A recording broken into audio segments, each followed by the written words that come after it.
Okay mga buddy, nagkita na naman tayo. Ngayong araw, so dito tayo banda sa may Kogyo. Ayan, nagpagas lang tayo. Dito nga tayo sa may Kogyo, at dito tayo sa Kogyo, at akit tayo ng Marilaki. Tagal-tagal din tayong hindi nakabisita rito. Hindi ko alam kung kailan yung huli kong akyat, pero last year pa yon, sigurado ako. Kasi simula November, December, January, wala tayong ride. Hindi ako nag-ride na papunta rito. Yung rides ko lang is yung pag-uwi na. Ang rides lang natin, yung umuwi tayo ng Pangasinan. Pero hindi ko yun na-vlog dahil corrupt yung corrupt lahat ng video na nakuha natin, no? Ayun nga, yan tayo na Marilaki. Solo camping tayo ngayon. Balik tayo ng dagat-dagatan campsite. So na-miss ko lang yung ganitong vibes. Wala lang, bigla lang pumasok sa utak ko na mag-camping mag-isa. Ayan, dadaan ulit tayo dun sa may paglagpas ng Boso-Boso. Bibili tayo ng ating kakainin na good hanggang good para hanggang bukas. So pagka-breakfast natin din, sisipat na rin naman tayo, bababa na tayo kasi dapat tayong asikasuhin. Hindi tayo pwedeng masyadong magtagal talaga sa kalsada o magtagal sa isang lugar, lalo Sabado Linggo. Ayun, kita na lang tayo maya maya kapag bandang Boso-Boso na tayo, dahil tipid-tipid tayo sa ating battery dahil wala tayong dalang power bank. Wala rin akong dalang kahit na na power station. Wala rin tayo extra battery. So kung hanggang saan lang yung makuha ng ating battery, hanggang doon lang siya. So ayun, kaya na lang ulit. Ayun. Andito na tayo sa may lagpas ng Shell Boso-Boso. Pababa na tayo. Malapit na tayo dun sa bibilan natin ng pagkain. So pasensya na kung medyo mahangin dahil napakahangin ngayon, lakas ng hangin at wala tayong mic. So pagbaba na ito, may parang maliit na palengke rito, doon tayo mamimili. Lagi naman tayo dito namimili kapag nagka-camping tayo sa Tanayan. So ayan, dito na tayo sa may mamimili lang ako saglit, tapos biyahe na ulit tayo, dire-diretso na.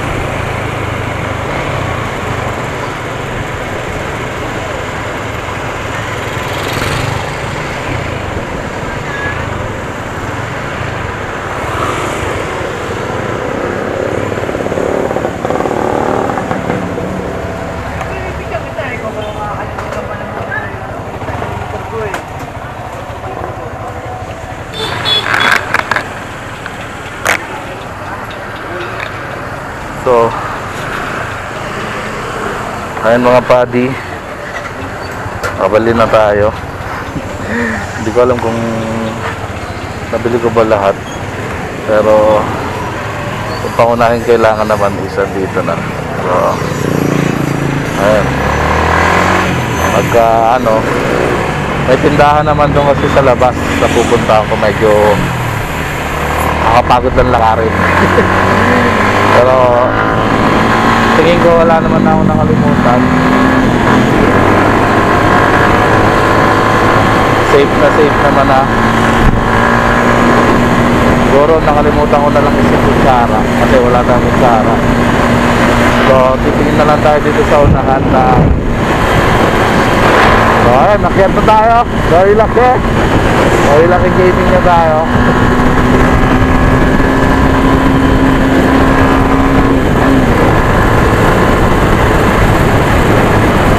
feeling ko may naiwan ako sa bahay na isang gamit. Pero yaman mo na. Layo na ako masyado para bumalik. Pre-relax na lang muna tayo. Ayan, kita tayo maya maya kapag malapit na ako sa campsite. Dahil sorry enjoy itong lugar na to dahil matagal-tagal ako matagal-tagal ako hindi nakakit dito, kaya gusto ko munang enjoy ito lugar na to. So hindi rin naman ako makakabangki dahil natakot ako.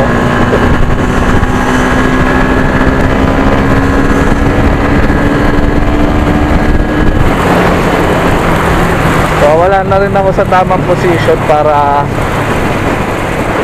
banking dahil mayroong gamit na rito sa aking upuan bando. Inipit ko siya. So nakatras ako masyado, malapit ako sa angkasan na.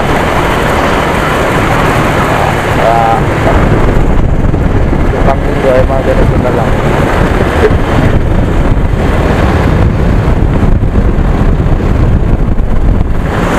Hindi na mainin masyado.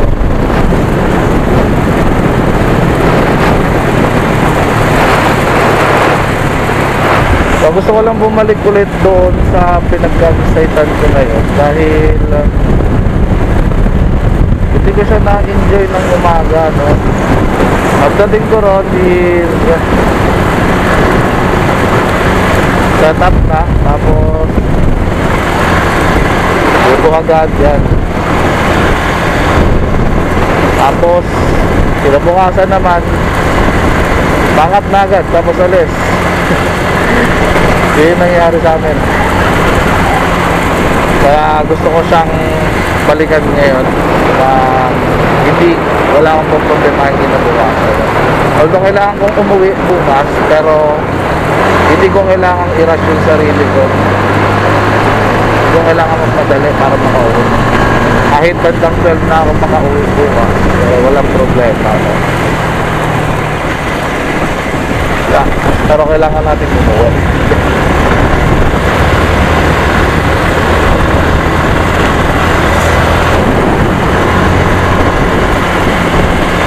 Sana yung battery natin ngayon abutin hanggang kinabukasan na, no? Kaya pinitipid-tipid ko siya, hindi ako masyadong nagre-record talaga.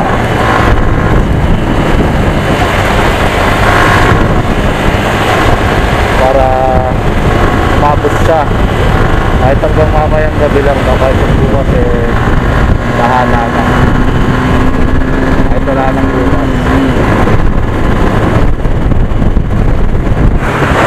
Turo ko din sa inyo kung paano pumunta ron.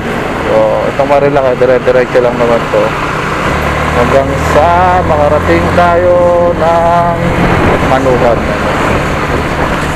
Nakarating na tayo doon, yun na, doon na natatapos.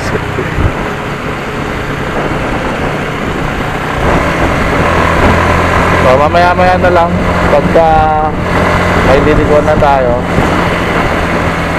so kung na ituturo sa inyo, no? Kasi pag dito malayo-layo pa to at hindi natin titirin yung battery natin, no? Okay. So ayun, so dito tayo kakanan itong nakalagay na barangay Cuyambay. Dito na pala tayo. So ito yun, papasok tayo dito, tapos makakita tayo ng intersection, kakaliwa tayo, tapos dire-diretso na yun, dulo na. Tutuloyin natin yan. Wala kayong ibang tutumbukin kundi yung campsite na yan. Ayun, alam ko na kung ano yung naiwan ko. So naiwan natin slippers natin. Wala tayong tsinelas. Susunod mag-iilog naman tayo. Ito kasi hindi naman to ilog, Parang campsite lang talaga siya na nilagyan ng pool para may lawak sila doon. Hindi ko alam, lawak tawag yun sa ganun. Or sabihin na lang natin fish pond kasi may mga alaga silang tilapia doon. So magpupunta kayo dito, make sure nyo yung brake nyo is tibay-tibay or malakas dahil puro palusong to. Meron pa isa doon, mamaya lulusong ulit tayo.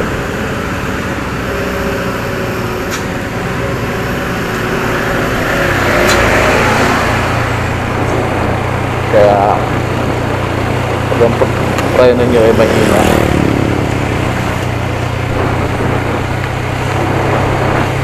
talagang dadarustos kayo dito tulad nung smash ko dati. Para ibang campsite yung pinuntahan namin.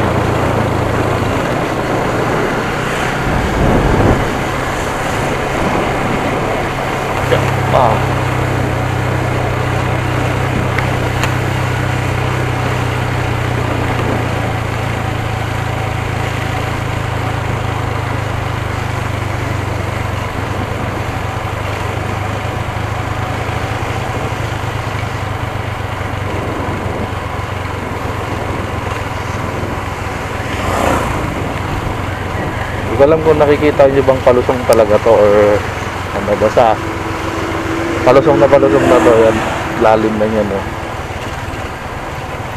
Hindi ko alam kung kita sa camera pero yan, palusong yan.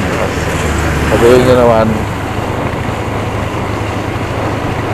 tarik naman yung dadaanan nyo.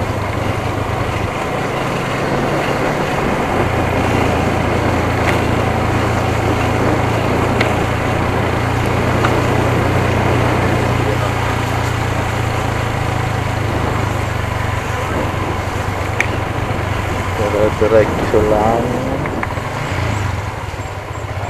Ito yung crossing na sinasabi ko sa inyo. Yan. May ano naman yan, may mga marka-marka naman yan. May mga nakasulat ko. Oh. Yun.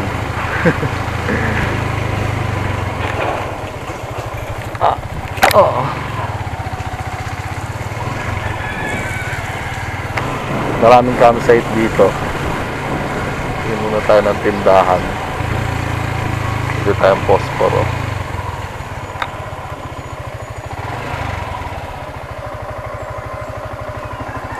Kailangan ko ng posporo dahil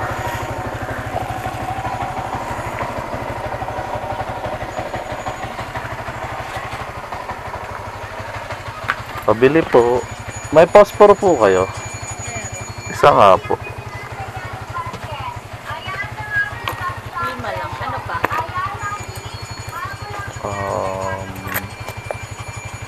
Yan lang po. Ito po. Thank you po.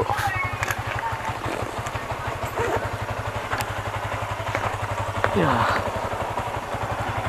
Ayan, pabili na tayo.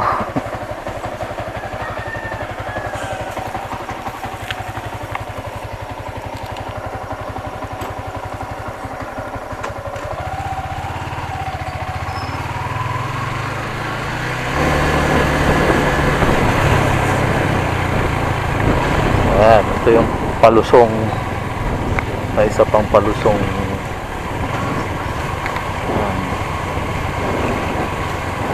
Bababa siya. Tapos magre-river crossing tayo sa banda doon. Dito pala ang ganda na ng view. Diba? Pero kailangan natin mag-focus sa daan kasi baka kung saan tayo pulutin dito.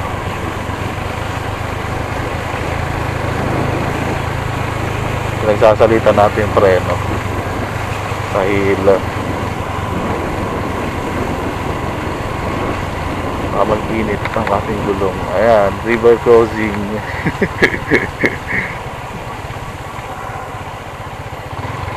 Diba? May river crossing pa rin. Hindi pa rin pala tapos yung daan dito.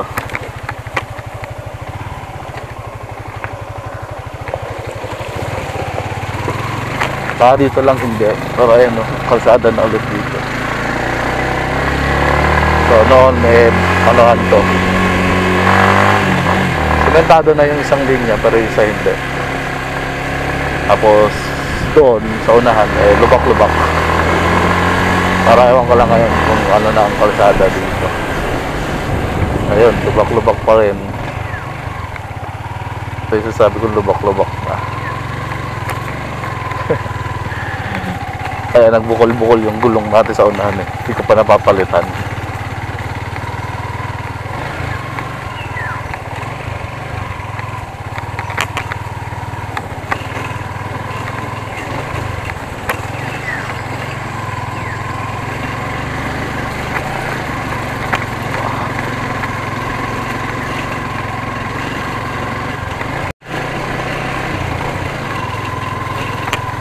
Dami ng tao.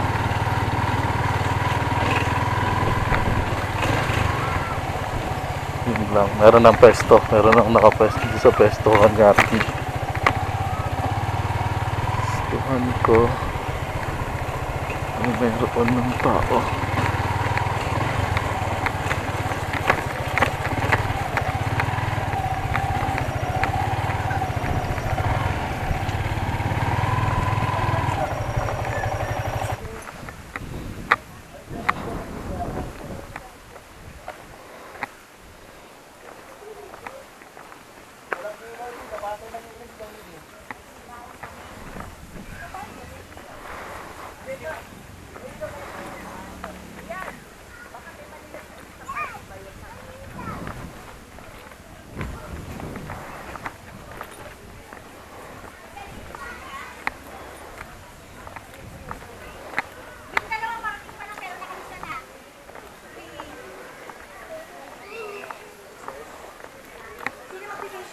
Ay, ayun.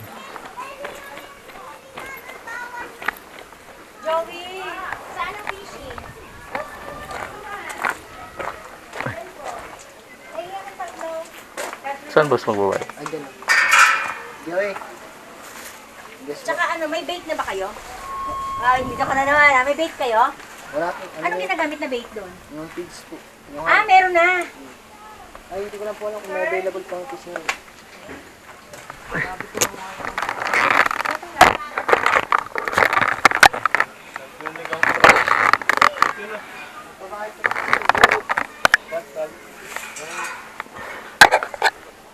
Dito, may dami. Yeah. Ito lang yun. Okay, thank you.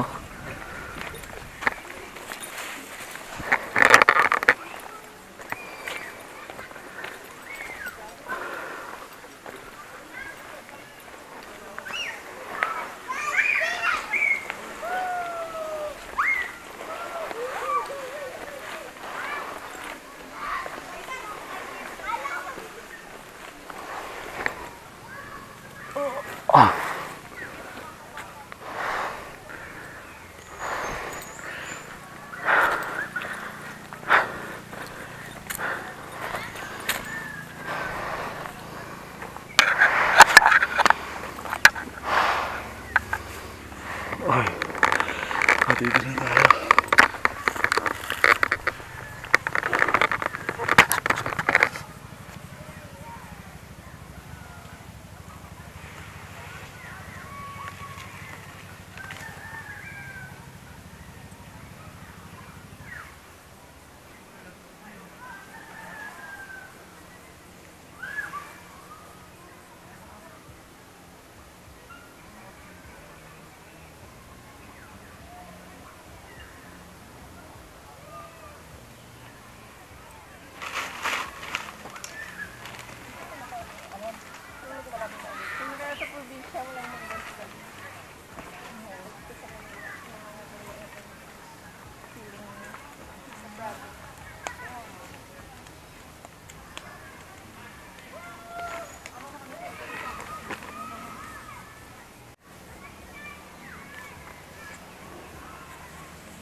namin mabilihin. 150 lang to. Dalawa.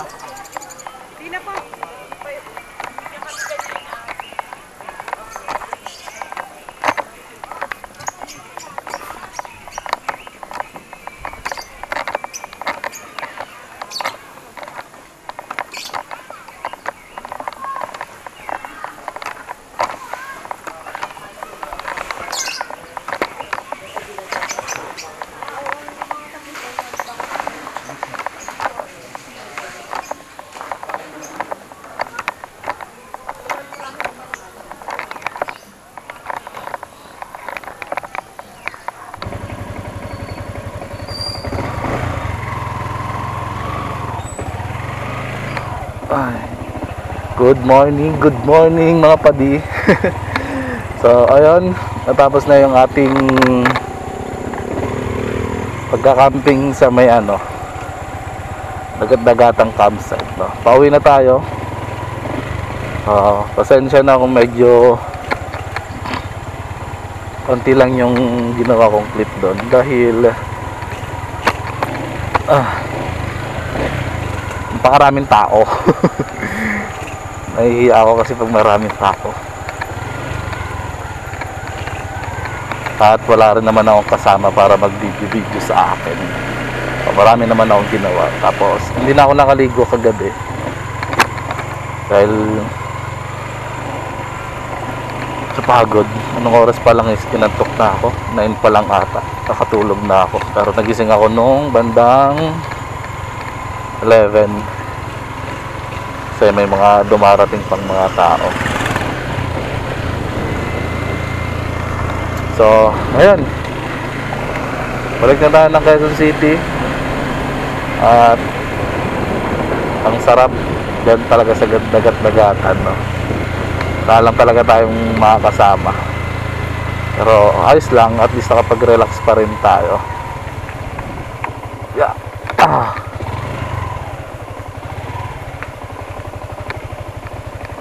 Babalik pa tayo ulit dyan. Nag-i-enjoy na ako lalo dyan sa lugar na yan. Tatlo pala yung pools. Tatlo pala yung swimming pool dyan. Late ko na nalaman, sa dulo pala may swimming pool na. Gusto ko yun nandun sa dulo.